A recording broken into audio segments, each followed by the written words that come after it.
My fiancé and I have been together for 5 years, engaged for the last 2. We've always had a solid relationship, or so I thought. We trust each other, we rarely fight, and we're generally on the same page about our future. That's why what happened last week completely blindsided me. It started on a Tuesday morning. My fiancée, let's call her Chloe, sat me down at the breakfast table. She had this weirdly excited, almost manic look in her eyes. "Honey," she said, barely able to contain a smile, "I have a huge surprise for you."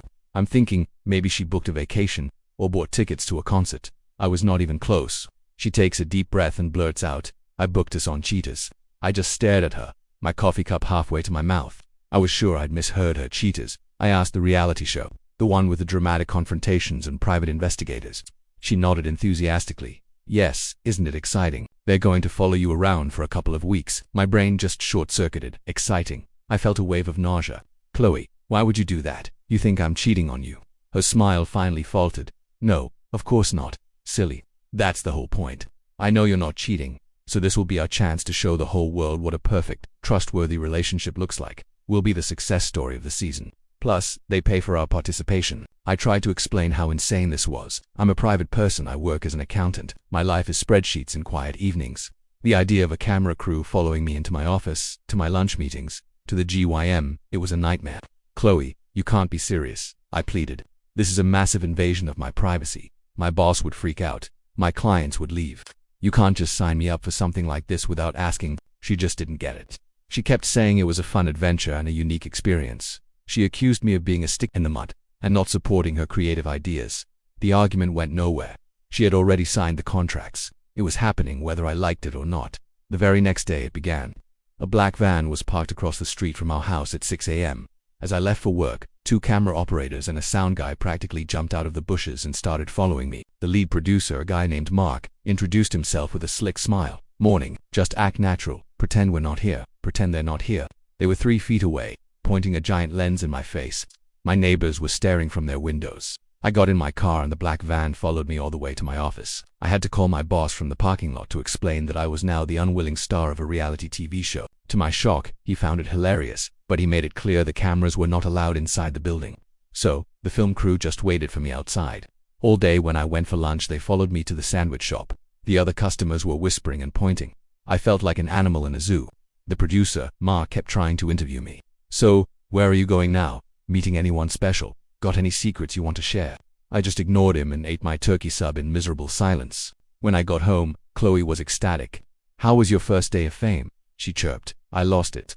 I told her this was humiliating, stressful, and that she had completely disrespected my boundaries. She got defensive again, saying I was overreacting and that I should just play along. She had this fantasy that we'd become this famous, beloved TV couple. The next few days were more of the same. The crew followed me to the grocery store, to the gas station, even when I was just walking the dog. Mark, the producer, was relentless. He'd pop up and ask leading questions. "Chloe seems a little insecure, doesn't she? Do you ever feel smothered? Or that's a late night at the office? Sure, you were just working." They were clearly trying to manufacture drama where there was none. The worst part was how it affected my friendships. I was supposed to have my weekly poker night with my buddies. I had to call them and cancel. How could I explain that a film crew investigating me for infidelity would be joining us? They'd think I was a complete joke. I was becoming isolated, all for Chloe's bizarre quest for 15 minutes of fame. The breaking point came on Friday. I finished work early and decided to go to my parents' house for a surprise visit. Of course, the Cheetah's van was right on my tail. I pulled into my parents' driveway and the crew swarmed my car. My dad, a no-nonsense retired mechanic, came storming out of the house. "What is all this? Who are you people?" he boomed. Mark stepped forward, smarmy as ever. "Sir, we're with the Cheetah's television program. We're just documenting your son's daily activities." My dad's face turned purple. He looked at me, then at the cameras, and then back at me. I've never felt so small in my life. I had to explain to my own parents that my fiancé thought it was a good idea to put me under surveillance for a TV show. My mom just looked horrified. My dad pointed a finger at Mark. "You have 10 seconds to get your circus off my property before I call the police." They scrambled back to their van, but the damage was done. Inside, my parents sat me down. "Son," my mom said gently, "this isn't normal. This isn't a healthy thing for someone who loves you to do." Hearing it from them, seeing the embarrassment and worry on their faces, was the wake-up call I needed. This wasn't a fun adventure. It was a massive, flashing neon red flag. Chloe's desire for attention had completely overshadowed any respect she had for me, my career, my family, or my sanity. She didn't see me as a partner. She saw me as a prop for her reality show fantasy. I drove home in a daze. The cheater's van followed, but I barely noticed. When I walked in the door, Chloe was on the phone, excitedly telling one of her friends about our show. I walked over, took the phone from her hand, and ended the call. "Chloe," I said, my voice dangerously calm. "It's over." She looked confused. "What's over? The filming for today?"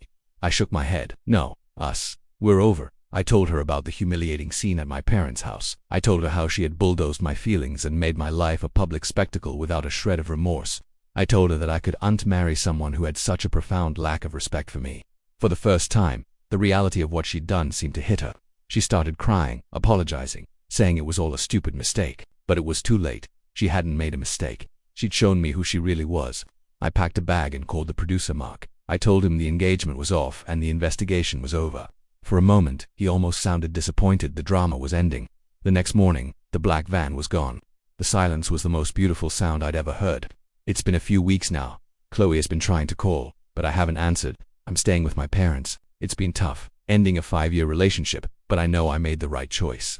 My life is back to being blessedly boring, and honestly I've never been happier. I dodged a major bullet, a bullet that came with its own camera crew. Thanks so much for listening to my story today. It's a wild one, I know. If you have any thoughts, please drop them in the comments below. And if you enjoyed this, don't forget to hit that like button and subscribe for more stories. See you next time.